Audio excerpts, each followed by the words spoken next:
Дами и господа, започнува програмата Гласот на народот со Слободан Томич. Интеракција 100%.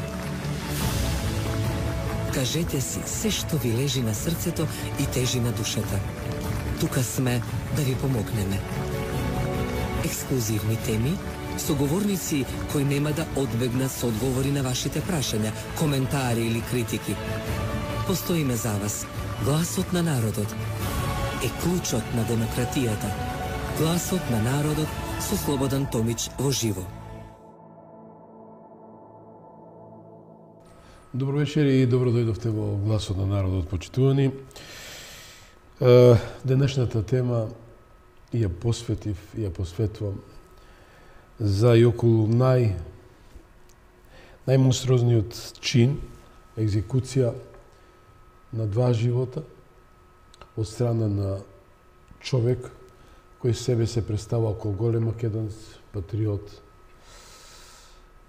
И не би сакал да додадам нешто што навистина ни најмалку го заслужува, познат на јавност и на сите вам. Палчо, само така ќе го наречам, кој денеска се наоѓа некаде потрага за солниште или прибежиште, барајќи азил. Прашањето е дали некој ќе му даде азил на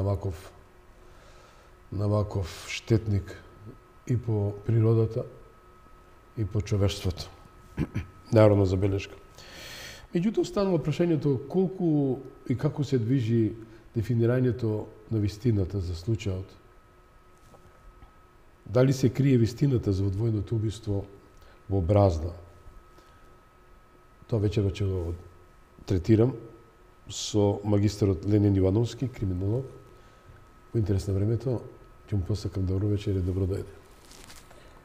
Па не знам колку може да биде и добра вечерта и добре дојдете во услови. Меѓутоа да речеме, да. Вака вознемирени ние, целата јавност, меѓутоа еве тука сме можеби некако и на некој начин, ако може да помогнеме во цело ова, не сме за да правиме некакви теории на заговор, да измислуваме или да поддржуваме некои тези кои што не се, да кажам, на некој начин потврдени од официјалните лица, а затоа ќе кажам и во моите искази и во она што ќе го зборувам како моje размислување и мои заклучоци ќе се темелат исклучиво на исказите на официјалните лица и они тие што го кажа и оттаму произлегуваат моите заклучоци, да кажам, околу цела оваа ситуација и она што го коментирам и што го кажувам да биде во насока да помогне евентуално да се размислува и во тој правец, бидејќи очигледно не е се така едноставно како што на прв поглед изгледа и врз основа на оние признанија кои што ги имаат од приведените.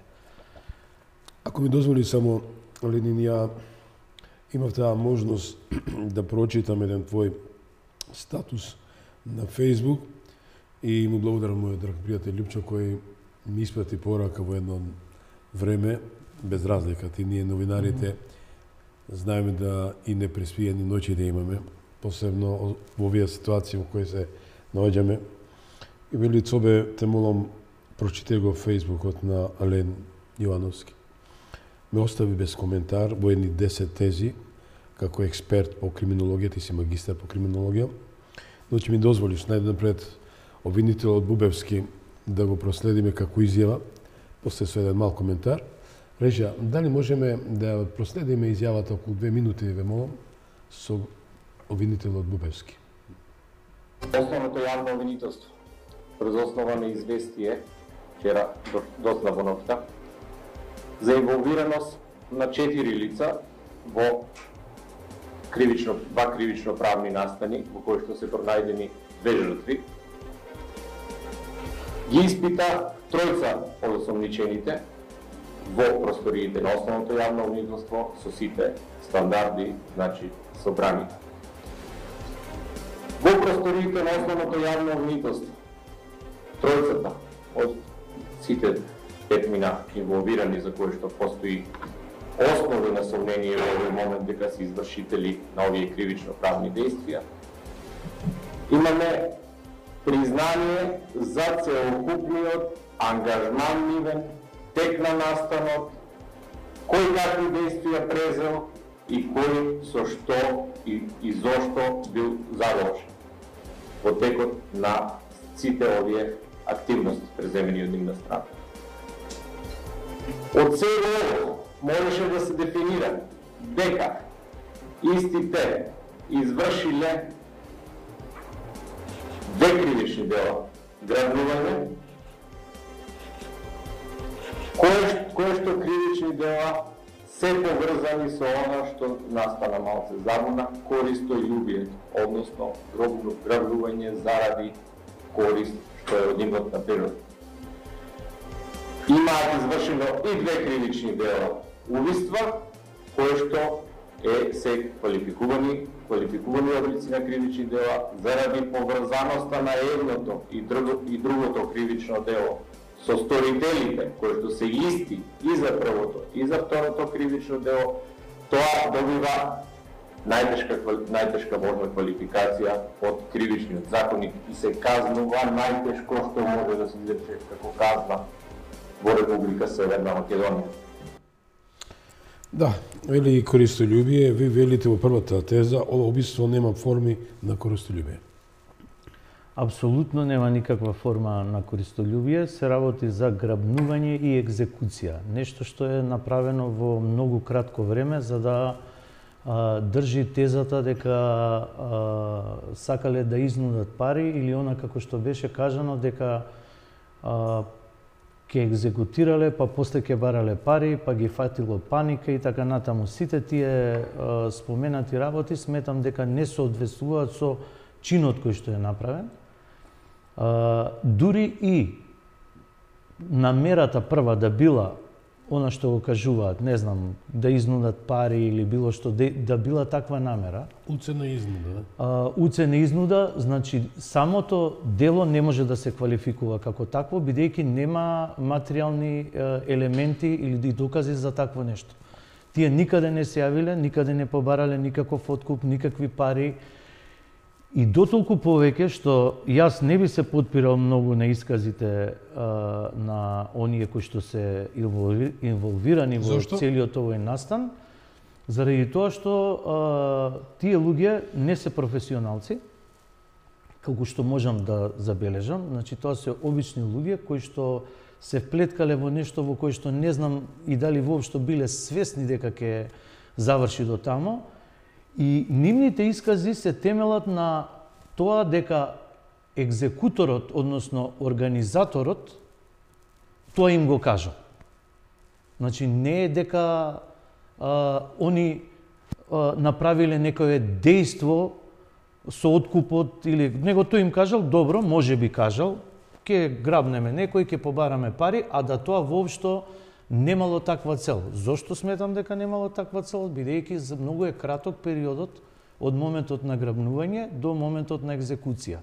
Никој не си дава, мислам, зборуваме за монструозен чин, зборуваме за екзекуција на девојче, на женско, уште потешко што е малолетник, кое што е многу понемоќно од возрасен маж или од маж и така натаму, за да може евентуално да действува или да дава некаков отпор за да мора да дојде до вакво завршување. Јас сметам, значи тоа е моje мислење, пак ќе кажам врз основа на ова што го слушам од ова што беше кажано, е дека девојчето е грабнато со цел да биде екзекутирано. Зошто е тоа така направено? Тоа веќе органите треба, оние што се инволвирани, треба да го откриваат. Секоја чест на полицијата, на сите органи кои што учествувале во ова за брзота реакција, за ангажираноста и заради тоа што многу брзо дојдоа и до одредени учесници, да кажам сведоци, кои биле употребени во целава оваа активност, најдени се жртвите, се е тоа во ред, меѓутоа тука не сме да застане на она што тие ќе го кажат, бидејќи јас сметам дека и тие не ја знаат конечната вистина.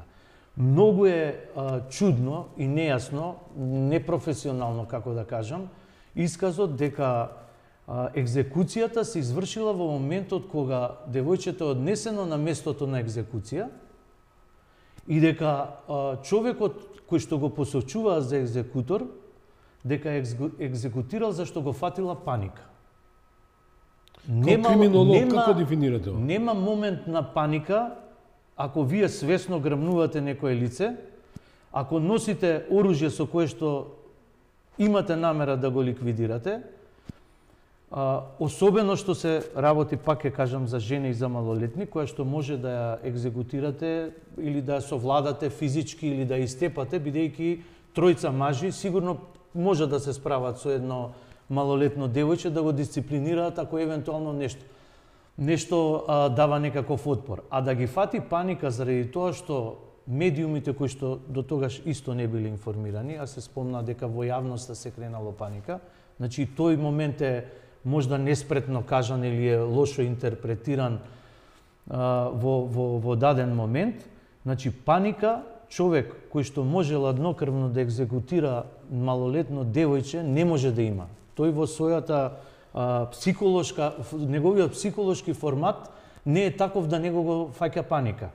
Ако тоа го направил човекот кој што се посочува, го спомнавте Палчо, кој што лично мене од претходни некои мои сознанија и некои контакти, односно некои непријатни ситуации со истиот, мислам дека има одредени психопатски појави, тој од која екзекутирал, човек што го фаќа паника и што има некакво чувство, не може да се врати во нормалниот живот и понатаму да си зборува во своите емисии за политика и мирно да функционира у наредни 3 дена, за да после 3 дена од истраги, нели цело време за тие 3 дена веќе се крева голема прашина во јавноста, веќе се бараат одговори, голем е притисокот на јавноста и до оние што го извршиле тоа, меѓутоа и до органите од кои што се бараат брзи и ефикасни дејства и одговори. Значи, тој дури после 3 дена, најнормално и во исказот од последново што го слушавме од неговиот адвокат, излегува нормален, ја напушта државата, а мојата предпоставка е дека тој за тие 3 дена веќе добива сериозна дојава дека се спрема веројатно негово апсење врз основа на она што полицијата веќе го има како сознание преку согледувањата на камерите, мерките што ги има превземено 3 дена, интензивно трагање и веќе самата полиција, самите органи кои што го истражуваат тоа дело, имаат одредени сознанија. Како стигнало до него да тој веројатно дознае дека сепак можеби се надевал дека нема да биде како и во првиот случај што го направил, дека и во вториот нема да има никаков проблем тој да си продолжи со активностите, тој ја напушта државата. Што значи, тие тајминзи мора да индицираат и мора да кажуваат и мора да се добар показател на истражните органи. Јас верувам дека во полицијата и во тие органи кои што го истражуваат целиот овој случај, има и покомпетентни од мене, и поискусни од мене, и дека многу појасни им се овие работи за кои што јас зборувам, ова што се прикажа на пресконференцијата и брзоплето некако според мене што се даде, дури се навлезе во некои детали кои што според мене додека не бидат целосно сигурни, можеби и министерот и јавниот обвинител требаше да се задржат на некои општи констатации и тука да застанат, да не навлегуваат во некои подетални објаснувања кои што сега на сите нас ни поставија некои многу поинакви прашања. Новинарите, според мене, во тој момент, веројатно од шокантноста на целиот настан, можда не беа доволно концентрирани да сватат за што се зборува, за да можат да постават под прашање и јавноста да добие по конкретен одговор. Меѓутоа, сите тие работи, пак ќе кажав, ние ги слушнавме, особено луѓе кои што ја разбираат проблематиката, укажуваат на многу други нешта. Јас секако мислам дека комоцијата што му е дадена на Палчевски, екзекуторот и оној што ја осмислил, доаѓа негде, и сигурноста и силата доаѓа негде од многу повисоко ниво од кое тој што го има. Охрабрен бил? Охрабрен бил дека му се може, дека покрај она што мора да го имате на психопатското, за да и да сте монструм, за да може да направите еден таков чин. Може би не ги ставам цело време во тој дел истото со она што е случено со постариот, повозрастниот човек и со малолетното девојче, заради тоа што и јас во мојот карактер, во мојата психа, во моето размислување, а и професионално, има огромна разлика во екзекуцијата на една таква личност и екзекуцијата на ваква личност како што е девојчето. Не можете да правите урамниловка и не можете да тежината на да дадете иста тежина на чинот во едниот и во другиот случај, заради тоа што можеби кај тој кој што бил нивни можеби партиски соработник или подосна се одметнал или партиски непријател или имале некој не знам финансиски недоразбирања или било какво емотивната омраза на извршителот, на оној што може да тепа за такви работи, да се заканува, да боде со нож, па дури да екзекутира, е сосема различна спрема едно невино малолетно девојче кое што со ништо не може да ви ја испровоцира агресијата до таа мера за да вие да треба да го екзекутирате. Значи, екзекуцијата е направена со намера и според мене е однапред испланирана да биде... Тоа сакам да прашам, дали тоа сценарио? Да, да биде така извршена. Ова што го зборуваат, не велам дека овие што се дел од целата таа организација, извршители, соучесници, овие кои што се обвинетите, дека тие не ја зборуваат вистината. Тие верувам дека го зборат она што организаторот им го кажал. И таа е вистината за нив. Они тоа што го виделе и тоа што го слушнале може да тврдат за тоа.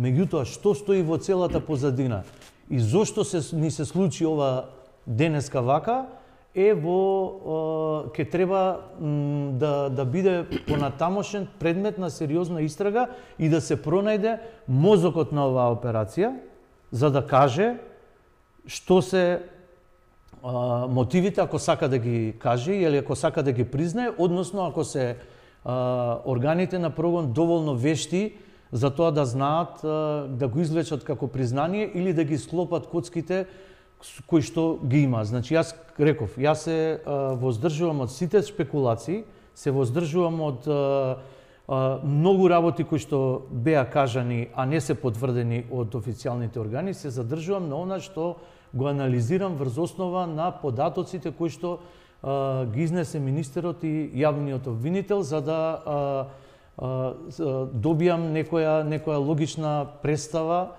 и познавајќи ги. Тука ќе додадам исто, значи не е ништо и нема да се сложам и со оној дел на министерот кај што кажува дека е тоа изолиран случај. Јас мислам дека ова е малку поширока структура, во ова се инволвирани многу повеќе луѓе.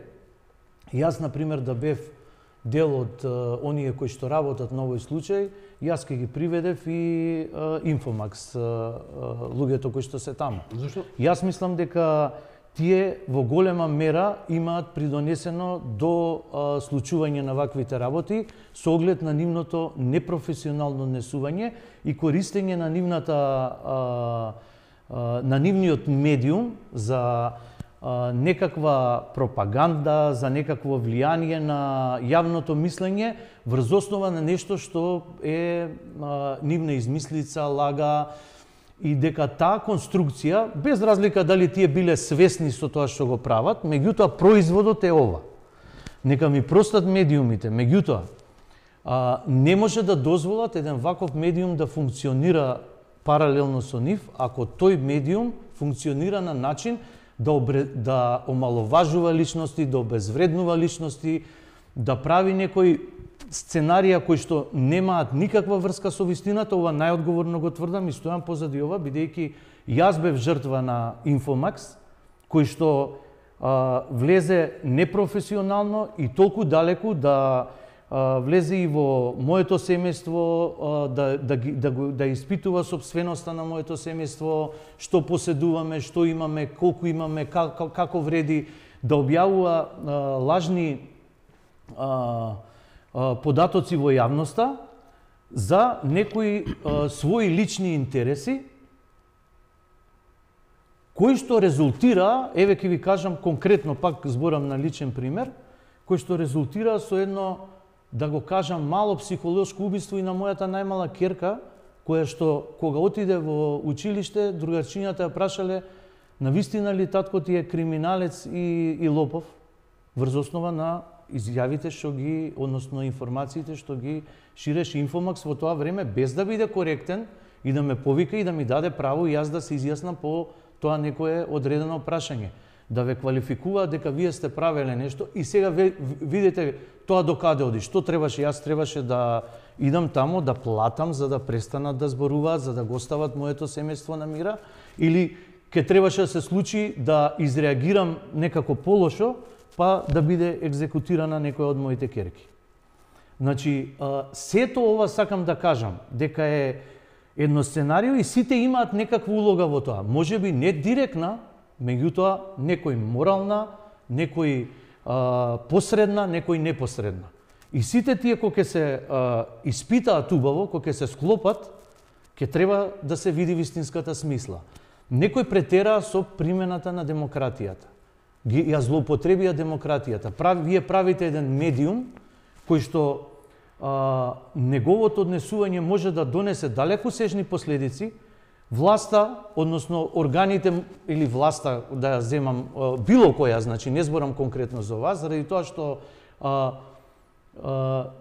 тој медиум и одговара заради тоа што го напаѓа политичкиот противник, го толерира таквото негово однесување, иако има елементи на клевети, кривични дела и така натаму со своето однесување каква сепак секој медиум има, нели, создава некакво јавно мислење во јавноста и неговата улога е битна, и ако тој екзистира и му дозволите да екзистира како таков, вие веќе сте свесни дека дозволувате да понатаму се случуваат последици. Никој не очекуваше дека ќе имаме вакви последици. Ова не случајно го зборам како медиум и за медиум одреден. Заради тоа што еве овој што се посочува како екзекутор е доста присутен во медиумите, особено во Инфомакс и особено на својот канал, каде што тој и со формирањето на политичката партија, и со поддршката од медиумите што ја има, замислете дека претендира да биде иден председател, премиер, министер за внатрешни работи. Замислете дека сите тие медиуми околу него што му помагаа, една ваква личност може да исфрлат на таква позиција, која што па после од таа позиција, замислете што све би можела на своите неистомисленици или од лакомост или од, не знам, од психопатски нагони да прави понатаму. И затоа ова што го кажувам треба сериозно да се свати и малку да се прошири истрагата и да бидат повикани сите тие околу него, и Чичини, и Вујчини, и Мичини, за да кажат многу повеќе за што све било и што све они знаат за него и околу него, и што била целта да се постигне со нивното форсирање и давање толку простор некаде и да се изразуваат и вулгарно, и неетички и така натаму. Не повикувам на затварање на медиум, да не бидам погрешно разбран, меѓутоа повикувам да демократијата не биде злоупотребена, бидејќи луѓе, психопати, се инволвираат и во медиумите, се инволвираат и во невладините, и во овие, не знам, маргинализирани заедници што се, организации што се инволвираат луѓе кои што не им се честни намерите и не работат за каузата на самите потреби на таа, да кажам, маргинализирана заедница или за дознавање на вистината или за интересот на партијата и патриотизмот, него нивните намери се други, меѓутоа нивната психопатска вештина формира една доверба меѓу одредена група на луѓе и после тоа дали како медиум или како организација понатаму се злоупотребува и не дај Боже да дојдат на власт во воспоставување на некои лични, дали интереси, дали психопатски потреби и така натаму. Да, јас би ве замолил со оглед дека и ние сме медиум, не сега да испадне дека ние објавуваме војна на некој медиум. Дали би го аргументирале ви ова се тоа што го кажувате? Еве јас го аргументирав на мој пример, да. Да, јас и нека тоа си го јас само посочувам дека треба да се испитаат врските и намерите и на политичката партија и на луѓето што се во таа политичка партија и на медиумите што давале поддршка на тоа за да се види која е крајната цел на ваквите дејства, бидејќи тој бил дел од нив. Значи не можете да го, значи велиме кога се бара криминалот се почнува од семејството, од поблискиот круг, од пријателите. Еве, затоа велам, од оние кои што му давале поддршка, имало тамо политичка партија, кои се цели на политичката партија, бидејќи се инволвирани луѓе кои што се членови на политичката партија, дали целта било да заплашуваат народ, или некој им дал до тамо таква храброст да можат така шерифски да се однесуваат и да се закануваат и да прават разноразни. Да се вратиме на вашите тези, до четвртата, која можам да ја прочитам, нели? Не е проблем, да. Причина за тоа може да биде, збориме за малата Вања, дека таа нешто знаела, била сведок на нешто што можело да упропасти нечија кариера, бизнис или живот. Може би сакала да обзнани нешто, може би била злоупотребувана од некоја битна, моćна фаца или слично. Помалку или повеќе зборував, значи да си дозволите од сред центар да земете младо девојче и не знам што се случило, а можам само да предпоставувам, бидејќи за да дојде до екзекуција морало да се случило нешто во времето од грабнување до моментот на екзекуција, за да девојчето биде така брутално екзекутирано. Она, меѓу другото за кое што зборувам, клучната улога ќе го има извештајот од обдукцијата, кој што ќе покаже дали девојчето е претходно сексуално злоупотребено, дали е физички малтретирано, зошто е малтретирано.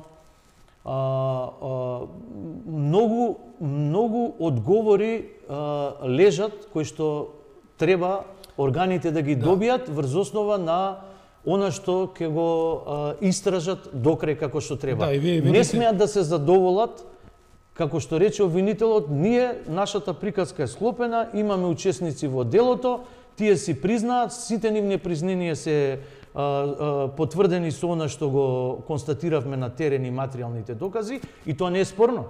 Во ред. Тоа е така. Меѓутоа, ние ја бараме причината и организаторот. Вие велите, телото мора да биде на детална професионална абдукција по независен и сигурен надзор од повеќе лица, за да не се остави простор дека ќе се прикрие нешто што може да даде вистински показатели за причините на убиството. Со оглед дека се сомневаме во официјалните медицински установи за судска медицина тука? Па ако го земете искуството наназад, што све се случува и по тие медицински установи, ако ја земеме онкологија, каде што луѓе кои што требате да ги спасувате, да им ги спасувате животите, има лица кои што тргуваат со тоа, со нивните лекови.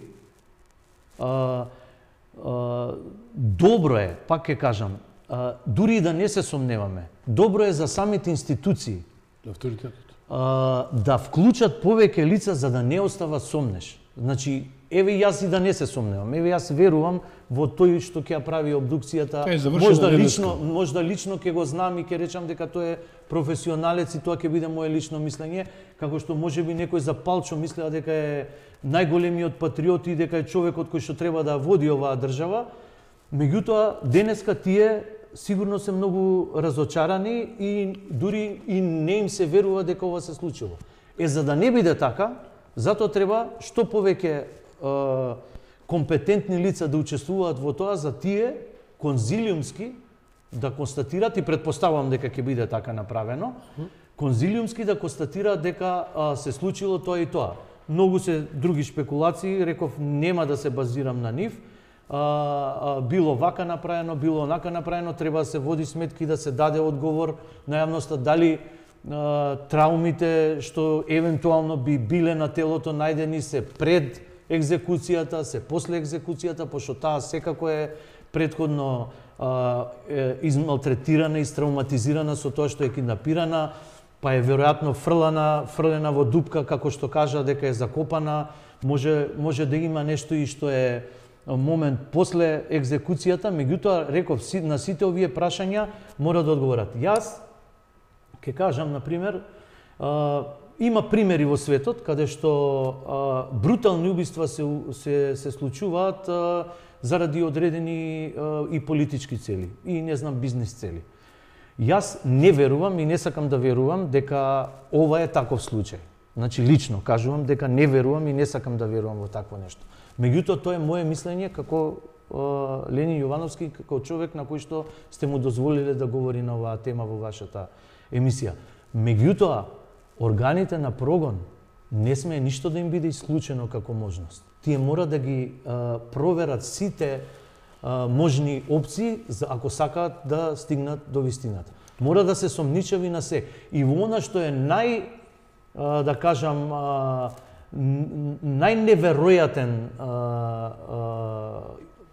најневеројатна предпоставка, да кажам, како викаат, теорија на заговор.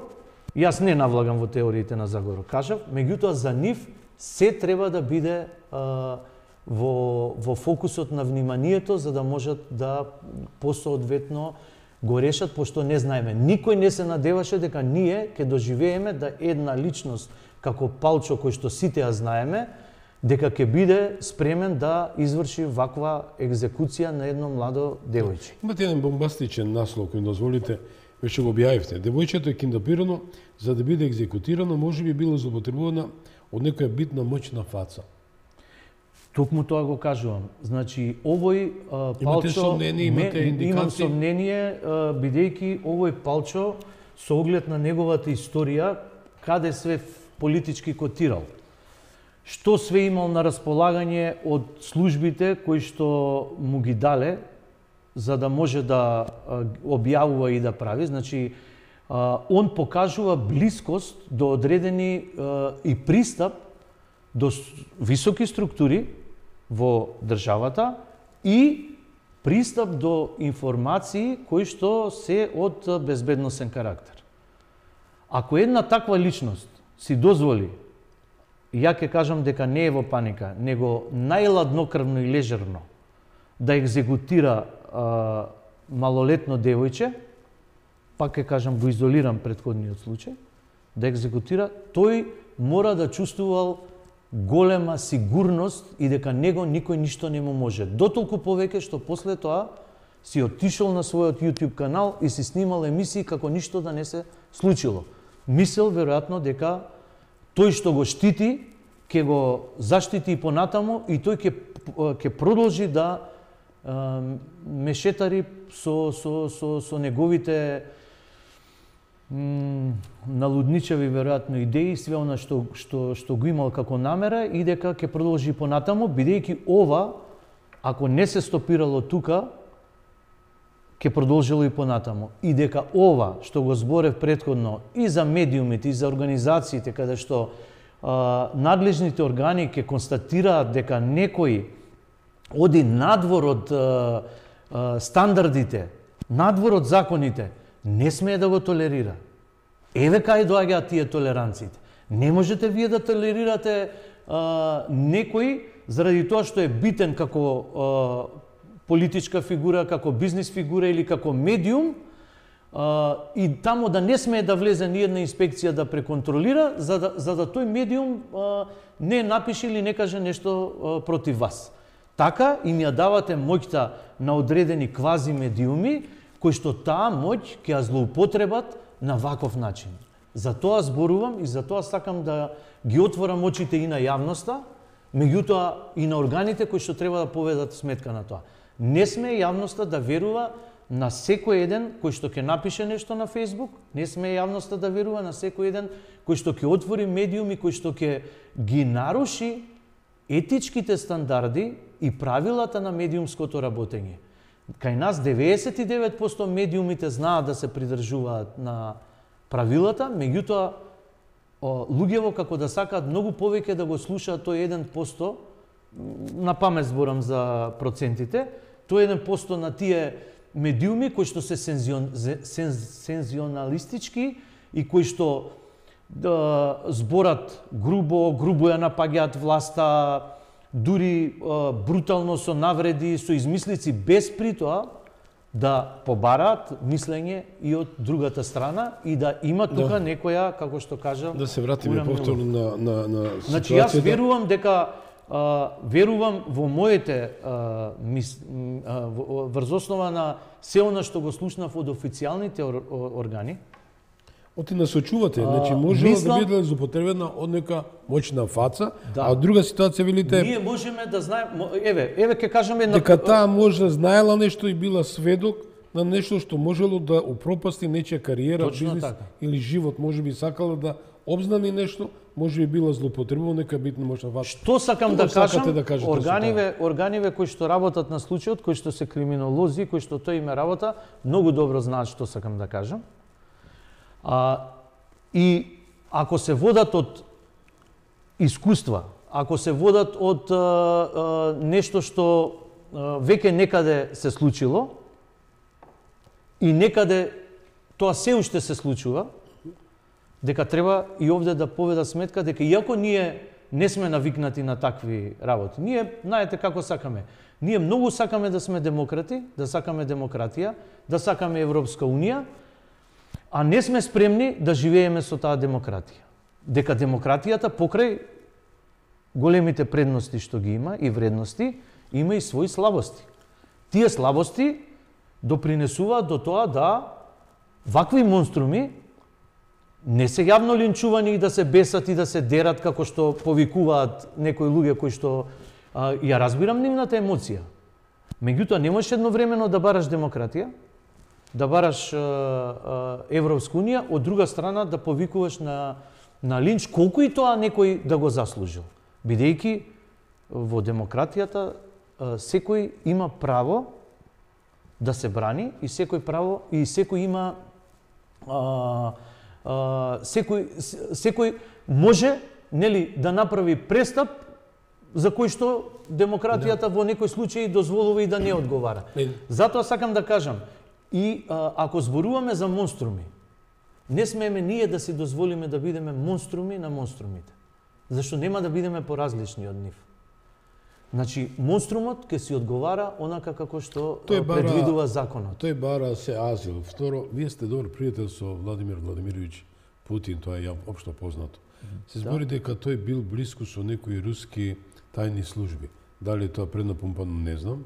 Медиумите пишуваат? Јас одговорно ќе ви кажам дека не е така, дека тоа се прави само таква помпа и дека да, имаат остварено контакти со одредени руски граѓани кои што можеби имаат и некаква политичка улога во целата приказка, меѓутоа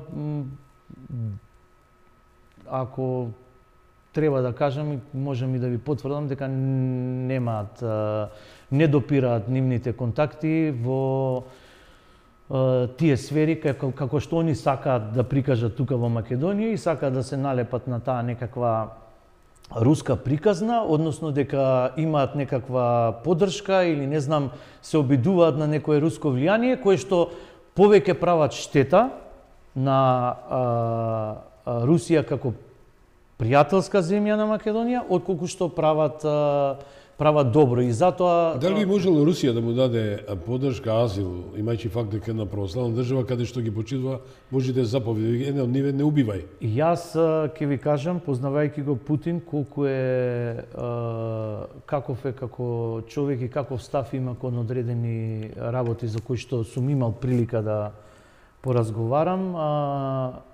Овој човек и оваа цела организација, која што не е еден човек, тука се веќе кажав, вмешани медиуми, политичка партија, политички структури, можеби некои моќни личности, цела таа мрежа што е умрежена, до сега многу полошо ќе поминеше да се случеше во Русија. Меѓутоа кажуваме, нели ние го карактеризираме рускиот режим како режим, Путин како диктатор, меѓутоа во такви држави постапувањето во вакви случаи е многу поексплицитно, побрутално, отколку она што еве ние сега народот го бара, меѓутоа на власта, односно оние кои што се органи на постапување, не може да постапува така народот како што сака, него како што им предвиделе процедурите, како да постапуваат од приведување до третман, до лишење од слобода, до притвори и до така натаму. Па вие, нашите полицајци, за жал, ги доведовме да мора да го замолат криминалецот ако треба да му се обратат за нешто. На нашата полиција рацете и се врзани, поврзани, не знам дали некогаш биле. Значи, самите полицајци не можат да постапуваат онака како што треба и кога криминалот се случува пред нивни очи. Па биваат тепани од криминалци, па еве слушаме дека по затворите командуваат затворениците, а не тие командири кои што ги чуваат и дека дури и рекети им плаќаат и мора да им носат се и се што по затворите, она што го имам и лично слушнато од одредени луѓе кои што работат внатре во тие казнено-поправни установи. Ја сведовме полицијата заради тие демократски вредности да биде оваква каква што иде и да се врзани рацете. И сега не може да викаме ние по полицијата. Јас верувам дека во овој случај полицијата направила максимално што може и толку се вложила и верувам дека тоа била една широка опсежна акција која што многу брзо и доведе до резултат. Значи ние имаме резултат, тоа го кажав и на почетокот. Не смееме да заборавиме дека акцијата е успешна. Сега останува оној вториот дел на оние и политичарите и на оние мудрите криминалисти кои што треба да го најдат мотивот и нарачателот, кој е вистинскиот нарачател и како стигнава, како некој човек познат плюс тоа во медиумиве, човек кој што имал влијание на масите народни и некој тоа му го дозволил да влијае со своите ставови, со своите размислувања, да има простор да се обраќа на тие маси, дошол до момент да екзекутира едно малолетно девојче. Тоа произлегува од некаде. Тоа не е едноставно дека е психопат и дека така му требало. Да. Морал да има некаква друга поддршка. Палевски го бара, значи, целиот свет, сите светски полиции. Која е вашата прогноза? Ќе биде ли донесен екстрадиран? Па има две предпоставки мои. Или ќе биде екзекутиран некаде, односно ќе се самоубие, или ќе биде испорачан и ќе се брани со тоа дека целава ова состојба е едно сценарио за кое што, пак ќе кажам јас, во теориите на заговор не е исклучено, меѓутоа не знам каков болен ум треба да си, за да смислиш дека треба да биде екзекутирано некое малолетно девојче за да се пресмета со некој политички неистомисленик и непријател. Не дека немало такви пракси, пак ќе спомнам во светот. Тие што ја читаат стручната криминалистичка литература, сигурно им е тоа познато, дека екзекуции, грабнувања и ликвидации се или други форми на насилство се прават за постигнување и на одредени политички и на одредени бизнис цели. Затоа реков, јас можеби ќе го исклучам тоа како Ленин, како моја предпоставка. Не сакам ни да помислам и не помислувам на такво нешто, ама пак ќе кажам, тоа сум јас. Органите треба да се истражат све до детал и да си ја завршат. Ти благодарам многу што беше гостин во Благодарам на просторот на кој што очигледно имаше голем интерес и да се можеби повеќе образложи околу ова со оглед на она што се случуваше по социјалните мрежи по објавувањето на овие тези. Меѓутоа 45 минути ви доставени да ја дадете вашата елаборација. Почитувани, тоа беше Ленин Јовановски, магистер по криминологија, даде своја оценка, анализа за се ова што се случува. Ви благодарам што бевте мои соговорници, исто како слушатели. Од другата страна, се гледам утре во истото време.